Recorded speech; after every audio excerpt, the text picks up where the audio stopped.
प्रदेश महामंत्री हैं, health minister रह चुके हैं, सांबा से विधायक थे और एक शेड्यूल कास्ट कमेटी में नामी चेहरा है। समय समय पर ये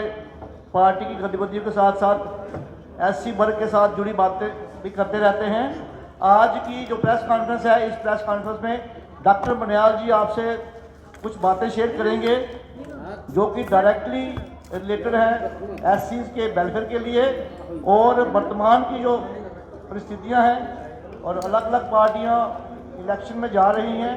उन्होंने अपने इलेक्शन मैनिफेस्टो रिलीज़ किए हैं। भारतीय जनता पार्टी ने भी इलेक्शन मैनिफेस्टो रिलीज़ किया है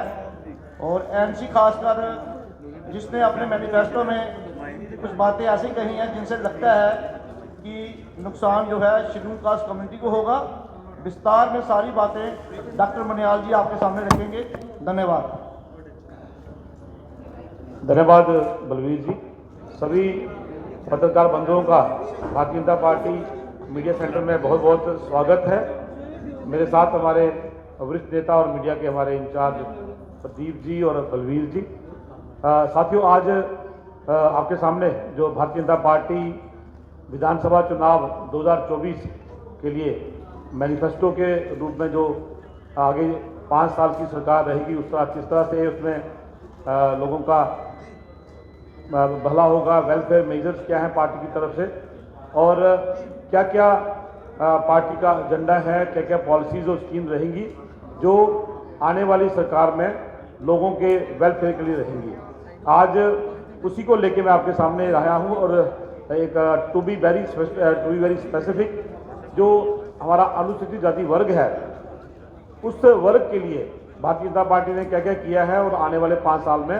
किस तरह से वो जो ये वर्ग है उसको भारतीय जनता पार्टी की स्कीम से, वेलफेयर स्कीम से, पॉलिसी से लाभ हो सकता है, मैं उसके बाद बात करूंगा। आज आप सब जानते हैं कि 5 अगस्त 2019 का एक ऐतिहासिक फैसला जो स्वर्ण अक्षरों में लिखा जाएगा कि 370 और 35A का एब्रोगेशन, इस एब्रोगेशन के बाद जो बदलाव यहाँ आया है, जो कानून यहाँ लागू हुए हैं जिनको 70 साल से यहाँ नेशनल कॉन्फ्रेंस, कांग्रेस और पीडीपी की सरकारों ने लागू नहीं होने दिया, उसका एक बहुत बड़ा जो लाभ हुआ है वो मैं समझता हूँ कि जो वाल्मीकि समाज हमारा है जिनको यहाँ पर जम्मू कश्मीर में इसी नेशनल कॉन्फ्रेंस के जो जिनको दिग्गज नेता कहते हैं शेख साहब, शेख अब्दुल्ला ने उनको लाया और यहाँ लाके उनसे सिर्फ और सिर्फ झाड़ू मारने का काम और अब सिर्फ और सिर्फ सफाई का काम करने को लगाया। यहाँ एक बहुत बड़ा वर्ग है हमारा वाल्मीकि वर्ग जो 70 सालों से यहाँ जम्मू के लोगों की सेवा कर रहा है और इस वर्ग को ना तो शेड्यूल कास्ट का दर्जा दिया गया और ना उनको कहीं रिजर्वेशन का कहीं लाभ दिया गया। साथियों, 370-35A के एब्रोगेशन के बाद सबसे बड़ा फायदा जो हमारे वाल्मीकि समाज को हुआ कि आज उनको शेड्यूल कास्ट कैटेगरी में हमने लाया है और उसके साथ साथ जो 8% रिजर्वेशन है जम्मू कश्मीर में शेड्यूल कास्ट की, उसका लाभ भी उनको बच्चों को मिलेगा। आज वाल्मीकि समाज का बच्चा जो कभी ये सोचा था कि मेरे पिताजी, मेरी माँ सिर्फ झाड़ू लगाने का काम करती हैं और मुझे भी विरासत में ये काम मिलेगा, आज वो बच्चा डॉक्टर बनने का सपना देखता है, आज वो बच्चा इंजीनियर बनने का, KAS अफसर बनने का सपना देखता है। बहुत बड़ा वर्ग हमारा जो है वो धन्यवाद भी करता है भारतीय जनता पार्टी का और आदरणीय मोदी जी का कि ये वर्ग हमारा जो है कई सालों से जिनके साथ यहाँ अन्याय हो रहा था, भारतीय जनता पार्टी ने उनके साथ न्याय किया है। साथियों, इसी तरह अगर हम बात करें कि जितने भी हमारे स्कूल्स हैं, कॉलेजेस हैं, उनमें कहीं ना कहीं इस बात को लेकर चिंता रहती थी कि ऐसी वर्ग को क्या लाभ मिलेगा। साथियों, आज 2014 में 2 मेडिकल कॉलेज वाला जम्मू कश्मीर, आज 14 medical college, 6 medical college Jammu में, 6 मेडिकल कॉलेज श्रीनगर में, 1 एम्स जम्मू में, 1 एम्स हमारा कश्मीर में। आज 14 मेडिकल कॉलेज में इस वर्ग को 8% रिजर्वेशन जो है वो यूटी के उसमें मिल रहा है और अभी recently all India institute of medical sciences Vijaypur Samba में जो हमारा जम्मू रीजन में है, वहाँ पर हमारे लगभग हज़ारों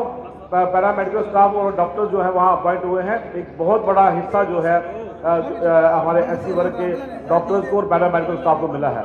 साथियों, अगर आप बात करें एक बहुत बड़ा लाभ जो हमारे वेस्ट पाकिस्तानी रिफ्यूजीज को हमारी सरकार ने दिया है। 70 साल से ये कम्युनिटी जो है अपने देश में आके भी रिफ्यूजी के नाम से रहती थी, उनको रिफ्यूजी से नाम से बाहर नहीं रखा गया। आज 2024 में जब आदरणीय प्रधानमंत्री मोदी जी और आदरणीय गृह मंत्री अमित शाह जी ने एक ऐतिहासिक फैसले के तहत उनको ज़मीनों के हक दिए, आज मेरा वेस्ट पाकिस्तानी रिफ्यूजी जो है वो ये बात करता है कि मैं अपने घर का मालिक हूँ, मैं अपनी ज़मीन का मालिक हूँ। और इस वर्ग में लगभग 70% हमारे जो हैं वो शेड्यूल कास्ट समाज, अनुसूचित जाति वर्ग के लोग हैं। मैं समझता हूँ एक बहुत बड़ा हिस्सा जो है एक इस फैसले का वो इनको लाभ हुआ है, उनको लाभ मिला है। मैं बात करूंगा साथियों कि हमारे अगर आप बात करें वेलफेयर मेजर्स की, चाहे ओल्ड एज पेंशन है, विडो पेंशन है, गरीब को पेंशन है, उसमें भी बीपीएल कैटेगरी में फॉल करने वाले हमारे इस वर्ग के लोग, उनको लाभ मिला है। यही कांग्रेस, यही पीडीपी और यही एनसी 200 रुपए की पेंशन देके वो भी एक पर्टिकुलर कम्युनिटी जो है उसको उसका लाभ मिला। लेकिन आज आदरणीय प्रधानमंत्री मोदी जी ने उस पेंशन को 5 गुना बढ़ा के 1000 किया और आज हमारा जो मैनिफेस्टो है उसमें हमने ये तय किया है कि आने वाले समय में ये पेंशन बढ़ा के हम 3 गुना कर देंगे। 3000 पेंशन जो है इस तबके को मिलेगी, जिसका बहुत बड़ा फायदा एक हमारे एससी वर्ग को भी मिलने वाला है। साथियों, चाहे गोल्डन कार्ड की बात है, चाहे हमारे PMAY की बात है, आप देखेंगे जो हाउसेज जो PMAY prime minister Awas Yojana में घर बनते हैं उसका 50,000 75,000 की एक कीमत से घर बनने वाले जो कांग्रेस के टाइम में, एनसी के टाइम में, आज लगभग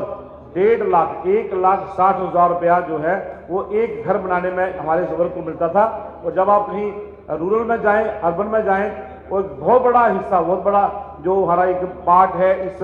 फंड्स का, वो हमारे एससी वर्ग को जाता है। साथियों, आज गरीब का बच्चा, एससी का बच्चा ये सोच सकता है कि वो डॉक्टर बन सकता है, वो इंजीनियर बन सकता है, क्योंकि कहीं ना कहीं उनके इस हक को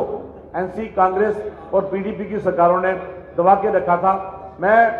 बात करूंगा हमारे कुछ एम्प्लॉइज जिनका एक बहुत बड़ा हमारा लगभग 4 से 5 हज़ार हमारा एम्प्लॉय जो है उसको एक स्कीम के तहत कश्मीर में एससी और एसटी वर्ग को नौकरी दी गई थी। नौकरियां लगने के बाद उनको ये कह दिया गया था कि आप कश्मीर से जम्मू वापस नहीं आएंगे। आज वो तबका हमारा जो है कई 10 साल से 12 साल से नौकरी कर रहा है और उनको ये हक नहीं है कि वो जम्मू वापस आ सके। वो अपने होम डिस्ट्रिक्ट में या अपने रीजन में नौकरी कर सके। साथियों, भारतीय जनता पार्टी ये प्रॉमिस करती है अपने मैनिफेस्टो में कि हमारी सरकार बनने के बाद ये हमारा जो वर्ग है उनकी एक कंप्रेहेंसिव ट्रांसफर पॉलिसी बनाई जाएगी और उस पॉलिसी के तहत हमारे जो भाई बहन हमारे चाहे एजुकेशन डिपार्टमेंट में हैं, चाहे पीडीडी में हैं, चाहे और किसी डिपार्टमेंट में हैं, जो जम्मू को बिलोंग करते हैं, उनको एक पॉलिसी के तहत जम्मू में उनको पोस्ट किया जाएगा। और जो एनसी, कांग्रेस और पीडीपी की सरकारों ने एक बंदिश लगा दी थी कि आप जम्मू वापस नहीं आ सकते हो, वो एक साजिश के तहत उनको रोका गया था। भारतीय जनता पार्टी इस पर काम कर रही है और सरकार बनने के बाद ये इस पर एक ट्रांसफर पॉलिसी के तहत उनको जम्मू में लाया जाएगा, उनको होम डिस्ट्रिक्ट में भी पोस्ट किया जाएगा। ये इसके साथ साथ हमारा साथियों जो हम बात करते हैं रिजर्वेशन प्रमोशन की, जो कांग्रेस और एनसी की सरकार में जिसको रोका गया था, भारतीय जनता पार्टी इस बात को लेके भी ये प्रॉमिस करती है कि जब सरकार बनती है हमारी तो जो प्रमोशन इन रिजर्वेशन है उसको भी लागू किया जाएगा। साथियों, ये सारे फायदे जो हैं, जितने भी ये लाभ हमारे इस वर्ग को हो रहे हैं, ये सिर्फ और सिर्फ 370 और 35A की एप्लीकेशन के बाद हो रहे हैं। और इसके लिए ये वर्ग हमारा अनुसूचित जाति वर्ग जो है ये आदरणीय प्रधानमंत्री जी का धन्यवाद करता है। एक तरफ एक ऐसी सरकार, एक ऐसा प्रधानमंत्री, एक ऐसे गृह मंत्री जो इस वर्ग को इसका भला करने के लिए, इनको उत्थान करने की बातें करते हैं,